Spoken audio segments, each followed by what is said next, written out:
अस्सलामुअलैकुम वरहमतुल्लाहि वबरकातुहू। नाज़रीन, आप हमारा यूट्यूब चैनल देख रहे हैं बाबे शफ़ा दवाखाना मोरिंगा फूड लोधरा हकीम मोहम्मद इस्माइल।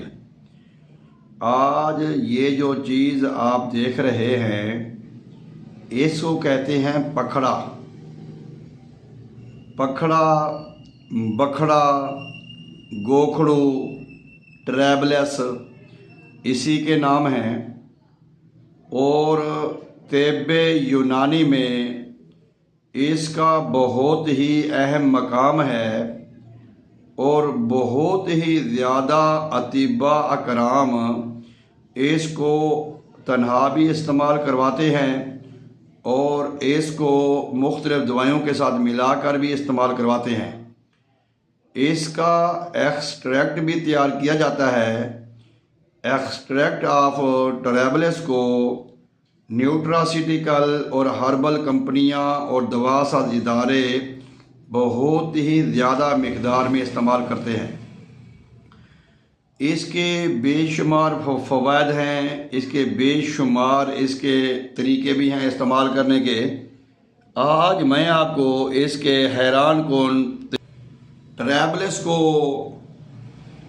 तकरीबन असाबी कमज़ोरी, जिस्मानी कमज़ोरी और पट्ठों की कमज़ोरी में इसको इस्तेमाल किया जाता है।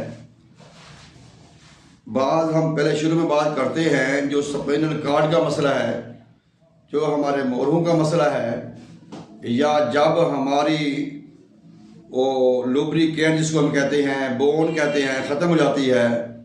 बोन की पैदावार को, बोन की पैदाइश को बढ़ाने के लिए इसका इस्तेमाल किया जाता है। जैसे ही बोन की पैदावार ज़्यादा होती है, जिस्म में पूरी होती है, लुब्रिकेंट पूरा होता है, तो जितने भी हमारे जोड़ों के दर्द हैं, असाबी दर्द है और ये जो पट्ठों की दर्द है, इनका ख़ात्मा हो जाता है।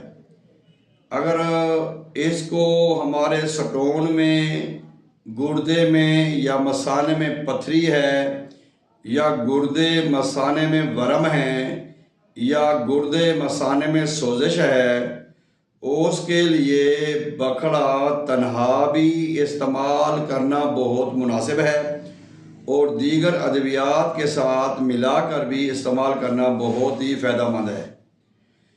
अज़वाजी ज़िंदगी के जो मसाइल हैं उनमें स्पर्म की कमी, स्पर्म का डेड होना, असाबी कमज़ोरी की वजह से, टाइमिंग का कम लगना, पट्ठों की कमज़ोरी की वजह से, हार्डनेस का कम होना, इन तमाम बीमारियों में ट्रैबलेस पखड़ा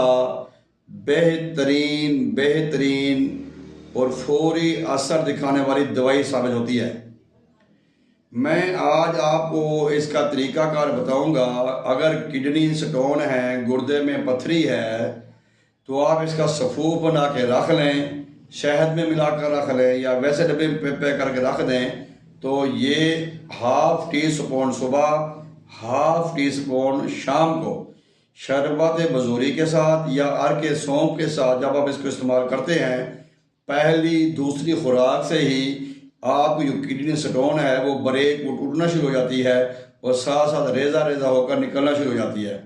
मसाने के मसाइल हैं तो आप इसको अर्क सौंफ के साथ या शरबत बजूरी के साथ इसको इस्तेमाल कर सकते हैं। अगर आपको अज़वाजी मसाइल का मसला है, यानी कि मर्दाना कमज़ोरी है या स्पर्म का मसला है, तो आप इसको पुम्पकिन सीड जो होता है, जिसको हम मगज़ पेठा कहते हैं, उसके साथ बराबर में पीस कर पाउडर बना कर रख देते हैं। वो एक चाय वाला चम्मच सुबह, एक चाय वाला चम्मच शाम को खाना खाने से पहले दूध के साथ इस्तेमाल करते हैं। तो डेड स्पर्म और जो कम स्पर्म हैं वो भी आप पे पूरे हो जाएंगे और आपकी औलाद ना होने वाले जो मसाइल हैं वो उसके हल हो जाएंगे। अगर हम बात करते हैं, बीमारी है लिकोरिया और जरियान। बीमारी एक होती है, तकरीबन नाम दो हैं। अगर मर्दों में आ जाए तो जरियान, औरतों में लिकोरिया होती है। बहुत बड़ी ख़तरनाक बीमारी है, ये बंदे को खोखला कर देती है। लिकोरिया की बीमारी में तनहा इसका सफ़ूफ इस्तेमाल कराया जाए तो दूसरी तीसरी खुराक से बंदे को या मर्द औरत को फ़ायदा होना शुरू हो जाता है। तो ये हाँ, ये इसके वैसे भी बेशुमार फ़वाइद हैं। हाजमे का मसला हो या पेट दर्द का मसला हो, सोजिश हो, वरम हो, उस रहम में वरम हो, रहम में सोजिश हो और ख़वातीन में, तो उसके लिए भी इसका इस्तेमाल किया जाता है। इसका शरबत भी बाज़ार से मिल जाता है, सफ़ूफ भी मिल जाते हैं, इसकी मुख्तलिफ मेडिसिन भी मिल जाती हैं। शुगर के जो मरीज़ हैं, जो ब्लड प्रेशर के मरीज़ हैं, उनके लिए भी नायाब तोहफ़ा है। शुगर के मरीज़ इसको पाउडर बना के इस्तेमाल करते हैं, इसका शेक पानी में इसका शरबत बना के भी इस्तेमाल करते हैं, उनसे भी इनको काफ़ी अफाका होता है। तो ये पखड़ा एक आम सी जड़ी बूटी है जिसके बेशुमार फ़वाइद हैं। आप इसको इस्तेमाल करें, अपने घर में रखें, इंशाअल्लाह ताला मुश्किल में काम आने वाली बूटी है, सस्ती बूटी है, वफ़ादार बूटी है, इसके बेशुमार फ़वाइद हैं। उम्मीद करता हूँ हमारी जो मुख्तलिफ राय है, मुख्तलिफ जो हमारी आप मालूमात हैं, ये आपको पसंद आई होगी। अगर आप हमारे चैनल पर नए हैं तो हमारे चैनल को सब्सक्राइब करें, साथ ही बेल आइकन को दबा दें